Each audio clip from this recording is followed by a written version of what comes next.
Senator Bill. Good to see you, man. Good to see you. Always a pleasure. Good to see you. Pleasure's mine. Let's sit and Hello, chat. You guys are so lucky. Where's the fireside? Oh, yeah, they didn't get a the fireplace fireplace, today. yeah. I don't know why. Let me shut this phone off. Just a couple of things I want to tell you. You're fortunate to be able to listen up close and personal with a guy that doesn't pound his chest like many politicians, but gets shit done. Gets it done. That's his mantra. Number one. Number two, he's also got some news to share with you. So all those people eating those boiled eggs out there and whatever crispy crisps they're eating or drinking, they're going to miss out. And don't tell them. Take advantage of it. It's today's 6 lucky numbers. So don't tell anyone. So my name is Bill Pascrell III. I'm a partner at Princeton Public Affairs Group, known affectionately, right, Mr. Klusik, as BP3 in the industry. I'm like a Star Wars character, and I am a character. I want to tell you that Senator Lesniak, who I worked with for 10 years on the battle to repeal PASPA with Governor Christie, Senate President Sweeney, and a bunch of others, he was cranky last night, and I couldn't figure out why. He had a tooth extraction. So it's always, you always feel like it's bigger than it is. You look in the mirror, oh, it doesn't look that bad, but it feels like it's out here. So he apologizes. I would have loved to have seen Senator Addabbo and Lesniak go at it because they're both very successful trailblazers in many ways. So we have to at least tip our hat off to Senator Lesniak and what he was able to accomplish after 10 years.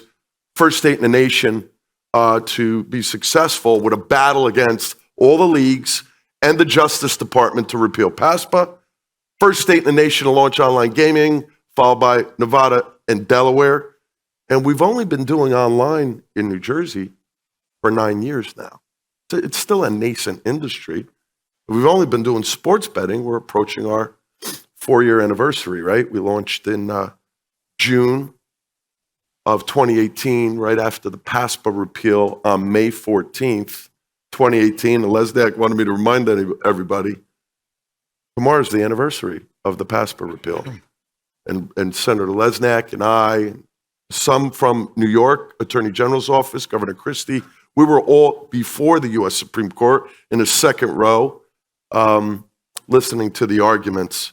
And it's very rare as a Democrat for me to be amongst so many Republicans fighting for states' rights, right? That's not a Democratic principle. We're more Federalists, right, Joe? So I want to just do a couple of things. Everybody had their doubts about New York's ability to launch by the Super Bowl. Matter of fact, I had the privilege of being at a conference at NYRA in Saratoga with the good senator, and he said to me, Bill, we're going to get there. Assemblyman Pretlow also supported it.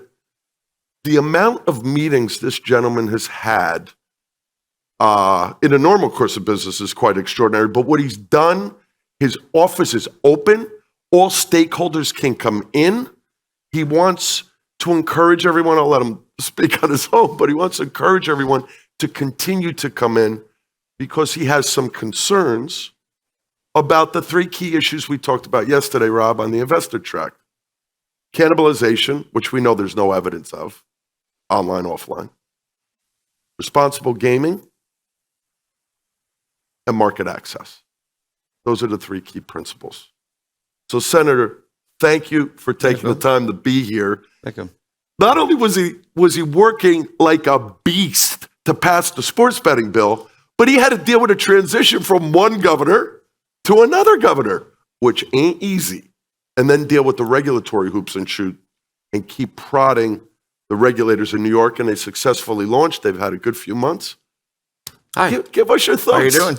Good. I'm not going to talk. I think that was good enough for me, and certainly. And I really want you to come home with me and talk to my wife and kids like you just did about me, because that would really help. It really would. But it's great to be here, and thank you all, and again to our sponsors and for the opportunity. But it's all good, you know. New York's in a good place. We did mobile sports betting, and I think we all knew that New York had that kind of potential to do well. And it was just a question of when would we get there. And lo and behold, again, with again, I give a lot of credit to the Gaming Commission amidst the change in governor from the Cuomo administration to the Hochul administration. They had us up and running well before the Super Bowl, which was key to make sure that we got all the kinks out. So I give them a ton of credit. And lo and behold, there is our very first month in January this year. And was it the end of January? We were at 1.6 billion, breaking a national record in our very, very first month. So thank you all for placing your bets in New York. So, but it's been, again, we always knew New York had that potential. With the question was when would we get to certain benchmarks, and we were exceeding the benchmarks early. Senator, I think this is helpful because I've been a big advocate for the importance. It's very different in many other regions of the world, particularly Europe and Australia, which are big, massive gaming, and LATAM. It's better they hear it from you, the importance of collaboration with legislators and regulators. And so a couple of the things people have asked me, I've given my opinion, but we're more interested in yours. The tax rate, because it's the largest in the country, unless Hawaii goes. Oh, I heard that. Hawaii dropped the bill a few months ago at 55%, so New York's hoping that passes, so they're no longer the top dog. And then the issue of market access and the limited number of skins, which you've talked about, perhaps maybe opening that up. Yes. Could you give us some thoughts on that? So a little history. When the Supreme Court said that New York, other states were allowed to do the sports betting, I really did think that New York should be out there leading the way. Our motto in our state, New York State, is Excelsior, which means to lead. It's Excelsior, right? To be out there. And what do? We did just that. We let New Jersey go ahead, and we just gave them a head start. We knew what we were doing. We just gave them a head start. But it was frustrating because why?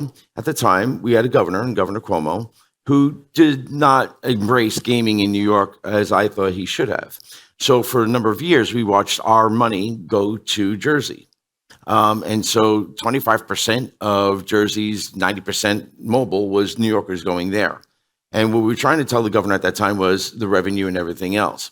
When we finally got to the point where the governor was telling us it's unconstitutional to do mobile sports betting in New York, and we knew it wasn't, because all you had to do is look at the language and the intent of our Constitution that says as long as a sports bet is placed at a casino, not the physical person, but just that the bet is placed at the casino, which means a server placed at the casino, then we knew it wasn't unconstitutional.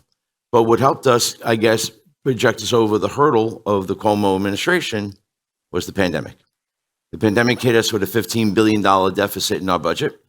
And I guess the governor had an epiphany and says, wow, mobile sports betting is constitutional. We can do this. Imagine that. It's amazing. It's magical up in Albany. It's like Oz, things happen. And the idea here was that's what we needed. Now, the structure that I and my counterpart in the assembly, Gary Pretlow, a good man, had was a lot different than what Cuomo's vision was. We wanted to go through the casinos. We wanted to help out the casinos. We thought there was a similar model, similar to Jersey, because I think most people on the planet would consider Jersey being successful in mobile sports betting. Unfortunately, our Governor Cuomo had a different vision. A vision modeled after New Hampshire, because New York is so much like New Hampshire. All due respect to people from New Hampshire, of course. But, because we're so much like New Hampshire, he thought this was a perfect model. So the state runs it, basically, 51% going to the state, and a limited number of operators, which were totaling 2 at first. 2 operators. Then we got it to 4. And then we really pushed to more than 4 now, obviously the 9. But the 51%, that was a Governor Cuomo thing. And we basically fought hard to get roughly 45% of our language, Assemblymember Pretlow and I, about 45% of our language into that bill. A lot of safeguards for addiction, an extra $6 million for new addiction funding, $5 million for youth sports. We put as many safeguards for addiction in there. But the framework is really Governor Cuomo's, and that 51%, and the limited number of operators. So we let it go. We got it passed. He is the governor at the time, and so we let it go. And we're successful, but not to stand at the to stand back and go, oh, we're done. Right. We're successful. We're done. But to figure out a way to make it better, whether it is possibly somewhere down the line to increase the number of operators, which we have spoken about, whether it is to tinker with the 51% somewhere down the line. So these are things that once we get to evaluate after a period of time, it was too premature to do it in this year's budget, which was April. It's only 4 months in, but let's look at it somewhere down the line. And those items, increasing the number of operators, tinkering with the 51%, possibly something we do somewhere down the line. You amaze me because Again, can you tell my wife that, please? I will. I'm not sure it's going to help, but might hurt you. This guy likes you. Okay, really? That's going to be a problem. I'm fascinated in the few years I've known you, how much you'll get accomplished. And you didn't take any credit for all you did, so I'm going to give you the credit.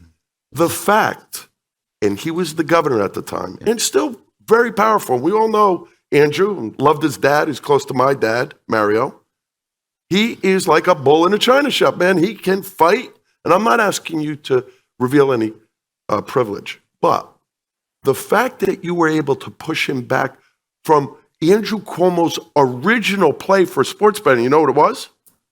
He wanted the state to have a monopoly and run it.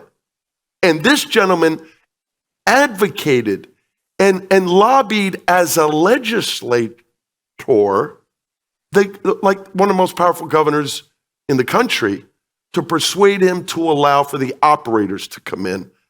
That was seminal. And the fact that you didn't hold back because you didn't get your total way is a credit to you, because it's always a collaboration. And I'm thrilled to hear you say, it's not 51 forever. No. Governments rarely lower taxes. We know that, right? But you deserve a tremendous amount of credit for that. And I didn't really have a lot of confidence, even though I have a lot of confidence in you, when you said it'd be Bill. It's August. The bill's passed. We're going to have this up and running by Super Bowl. And I said, respectfully, many publications, you and I were in, listen, when the senator speaks, you give him a lot of credit. It's next to impossible, because Eric Weiss is here somewhere. He's usually somewhere around here. What New Jersey did in 2013 with iGaming, we passed it in February, and I put into the bill that Senator Lesniak put in, a 9-month, there is Eric. Remember a 9-month window, and you and Reebok and Rover and whomever else, Regaki, wanted to kill me? They got it done, right? They hired a good gentleman from Malta to help advise them. But you had an even shorter window, and the pressures of the Super Bowl. And actually, because it's New York, and I just live across the river in the Garden State. The Garden. I think that New York has so much massive potential. Could you talk a little bit about, even though this is supposed to be relegated to iGaming and mobile sports and all, talk a little bit about the bids that are going to come in October for brick and mortar casinos downstate, because everybody here is interested in that conversation because of the overlay with online. Sure. So building upon the success of mobile sports betting, which was last year, I personally saw an opportunity for downstate licenses. We had 3 downstate licenses. For those of you who don't know, we approved 7 licenses, gaming licenses, full casino licenses in New York, but we only used 4 of them, predominantly upstate. So the downstate region, which is south of the Hudson Valley, were not being used. They're sitting on a shelf doing nothing. Well, that's about $3 billion just sitting there doing nothing. They were going to come into play next year automatically. But for years, we've been trying to talk to, again, the Governor Cuomo administration about how we could use the money. Certainly this money sitting on a shelf does nothing for our education. Remember, in New York, 90% of gaming money goes to education. Roughly $3 billion a year from gaming goes to education. So it's big for us in terms of education. So to try and convince the Cuomo administration, then the Hochul administration comes in. I got to say thank you to the Hochul administration, because they were open door. They really were more amenable to having these kind of discussions regarding gaming than the Cuomo administration were, certainly. And so we start to talk about facts and figures. It's all about facts and figures. Being persistent with facts and figures. What does it mean to the state in terms of revenue, in terms of educational funding, in terms of thousands of jobs, downstate licenses, in terms of addiction? let's be honest, whether you're a New Yorker and you didn't have mobile sports betting, you're already doing it in Jersey, you're already possibly Pennsylvania or Connecticut, you were doing it illegally. And if we wanted to help them, we couldn't because we know who they were. Similarly with iGaming, and we'll get to that in a moment. So the idea is we did the mobile sports, now let's progress and do the downstate licenses because we have all this benefit to us in terms of also addressing the addiction issue. And so again, with the state needing some funding, we set up the parameters and the structure to expedite the 3 licenses. And once again, I'm going to have great confidence in the Gaming Commission that proved that even despite a change in governor administrations, yes, they were up and running with mobile sports betting before the Super Bowl, which was critical. We all know the date, sports betting on Super Bowl Sunday is kind of big, right? Right. A little bit. Yeah.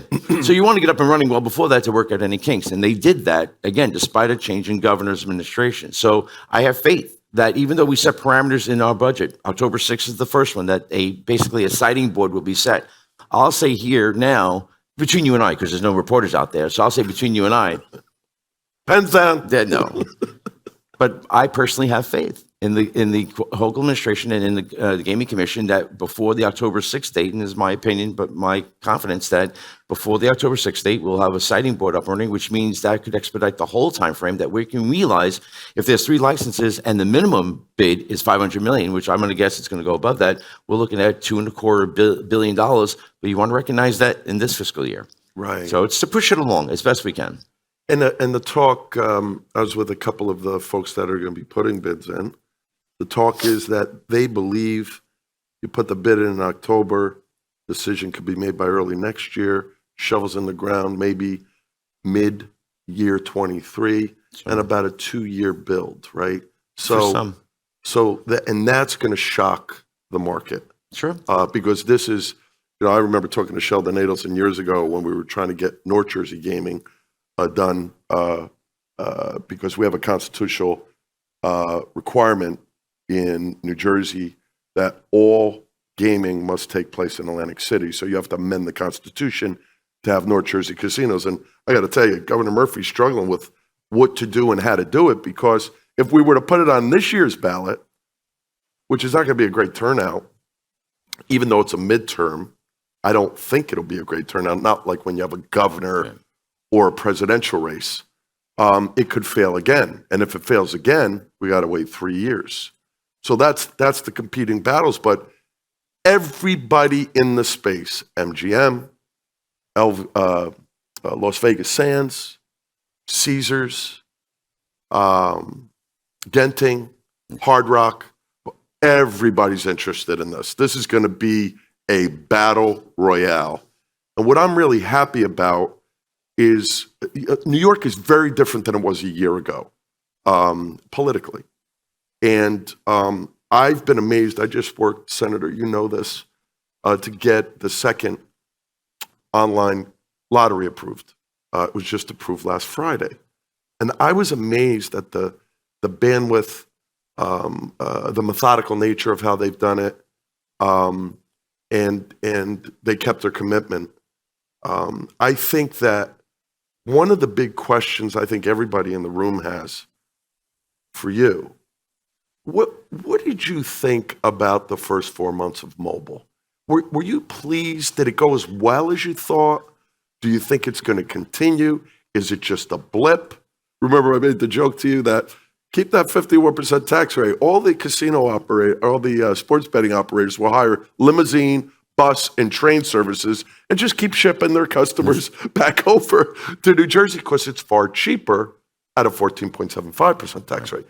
Let's convince about that a bit. Sure. So with that very first month in actually the first weekend in New York with mobile sports betting, we did more revenue in that first 3 days. That first weekend, we did more revenue those 3 days than we did in the 2 years that we had sports betting in New York. Because prior to mobile sports betting, you could place a sports bet in New York. Problem is, all of us, we'd have to get in our car or in our Uber or whatever and go 2 hours north, hit the first casino, which was Resorts World Catskill, and place a bet that way. Or we can all hop on a path or car and go 20 minutes to Jersey. And that's why we were losing so much money. Right. So we always knew New York had, again, that potential once we did it because of our fan base. We had a great population. But again, you have to have the right product. I always said this. We're asking New Yorkers to do two things, two very tough things before we got into mobile sports betting. And I called it the switch and stay. Got to ask them to switch. Switch from what you're doing. For 2 years, they were doing something. Right. Going to Jersey, Pennsylvania, Connecticut, illegally. We were losing $1 billion a year, New York, Easy. to this, right? So switch and then stay with us. That's the switch and stay. Ask New Yorkers to, once you switch, stay with us. So to stay, to sustain the business in New York, you have to have a great product. Otherwise, very easily, they go back to their comfort zone and go back to Jersey and everything else. And what really concerned me was all this talk about addiction. Well, again, because I had colleagues who didn't want to vote for this. I had colleagues who were very apprehensive because, oh, we were expanding gaming and they're very, but if you really want to help someone, again, you couldn't if they're going to Jersey, Pennsylvania, Connecticut doing it illegally. Once you regulate it, once you regulate most gaming, you can help people. You can monitor them. So that being said, we have this thing, we have it put out and set out there and we watch and we monitor it. We actually call up our agency that handles addiction every month. We call them up to get numbers. And in that first month, thankfully so, there wasn't a huge blip for addiction calls or gaming calls. So we're monitoring that as well. But the first 4 months have been so solid for us. But again, you don't sit back and say, we're done. You figure out, how can we make it better? How can we incorporate horse racing into mobile? How can we do NASCAR? How can we do other things to improve the product for New Yorkers? Because this is a very competitive product. Jersey has a great product. Pennsylvania out there, Connecticut, the illegal market. My illegal, bookies, they'll be fine. Don't worry about the bookies. They'll be okay. They'll figure out a way. For sure. They will. But the idea is, how do you just keep it going to make sure that you sustain this market? It's all about sustainability. And I got to be thankful because of the providers, the operators that we have. And remember, when New York broke the record nationally that first month, we did it with only 4 operators. That's it. We only had 4. Now we're up to 9. But we want more. Because what does more do? It makes it more competitive. That's right. And it improves the product for the people. That's right. So we'll always stand ready to make sure that we can evolve mobile sports betting in New York to make it a better product. It's so important for the operators to hear you say that. A couple of quick things. I remember when I first got into, because I'm from Paterson, New Jersey, which is a rough town. My dad was mayor of town for 8 years before he went to Congress. God bless him, at 86, he's still there. The good senator, he's a good Democrat, a moderate and smart and practical. But I remember my wife saying to me 10 years ago when I started to work on the PASPA repeal, honey, you better have somebody taste your soup and start your car. I said, what are you talking about? He goes, well, all your bookie buddies, you think they're going to like you? I said, hon, let me explain something to you. The bookies could give a hoot about legalizing sports betting. I'm not talking about the black market. I'm talking about the street bookie in Philly or Queens or Paterson. They do it on credit. In a legal market, you can't do it on credit. And that's a big differentiator. That's why, and the good senator knows full well, one of the main arguments to make for legalizing both mobile in particular, but sports betting, is the ability to track, monitor, prevent, and address gambling addiction. Senator and I were having a conversation with Pierre and Rory earlier before we came in, and he said to me, it's saying 7 here, Rob, because you spoke for like 15 minutes when you were always I'm kidding. You told me how important RG is to you, responsible gaming. Yeah. You were kind enough to do a Zoom with us last year with Martin Litschka, with the Untamed Foundation, what they're trying to do with RG. Share with us your thoughts on that issue, how important it is to you and where you see it going. No question. We can't talk about expansion of gaming in New York without dealing out front, having it as a major priority, the problematic gaming or addiction issue. Groundbreaking for us in mobile sports betting, and why the intense conversations with Governor Cuomo had to include this. And we insisted upon this language being in the mobile sports betting budget was $6 million additional funding for addiction programs, about 12 different safeguards, capping of accounts, monitoring accounts, freezing of accounts, reporting, and everything else. That was important to us to include that in that mobile sports betting bill. And we did it again with the downstate licenses because per machine, there's a fee that gets attached to every new slot machine. And we increased that fee to $700 per new machine for addiction funding. And when we talk about iGaming, that is my next endeavor for New York. We will talk once again about $11 million extra for addiction. You have to.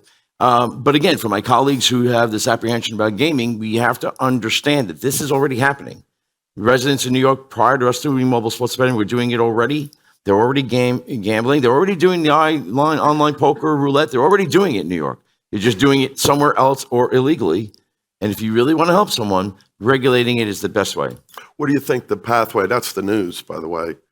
I didn't have to prod or prompt the senator. Tell us about your project for online casino and poker. Well, I don't want to be bored, so therefore, we do mobile sports betting last year. We do the downstate licenses this year, but I just think that New York is on a great path here when we do gaming in a very responsible way. And again, in an effort not only to gain the revenue, the jobs, and all the other benefits, but to help someone with an addiction, knowing that they're doing it already. iGaming to me is the next step, my opinion, for New York. It is a huge revenue generator, which again equates to educational funding.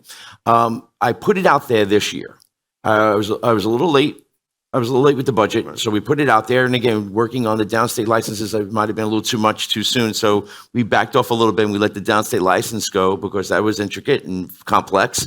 But what allowed us to start this conversation, this dialogue on what hurdles lie ahead so that we could pave the road going forward for iGaming in New York, which in my opinion is not a question of if happening, it's when. It's going to happen. It's a question of when. And so if we look at next year's budget, when we're not getting the federal help that the state may need, and we're looking for avenues of revenue, there it is. Because neighboring states, once again, are doing it and doing it very well. And that's maybe possibly our residents going there.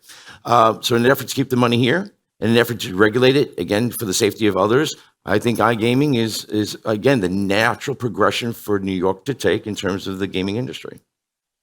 And you welcome the operators coming in and talking to you and no question. So and again, I got to thank my team. I have a great Albany team, a great district team that works with me on this. So please don't give me all the credit because I'll get it when I get back to the office. But I have a great team. And what we did was taking painstaking efforts to really call in, again, the Native Americans, because as you know, New York has Native American tribes that are very interested in gaming, and we got their point of view, and the operators, and those are going to be working with us in the state to hear their point of view on how we go forward. The pitfalls, the hurdles that we have to jump over, it's important for us to hear them because they're going to be out front, whether it be as operators, providers, platform provider, whatever it is. We want to work with them because we need to learn from them on how this language is going to be very intricate, very complex in the iGaming bill.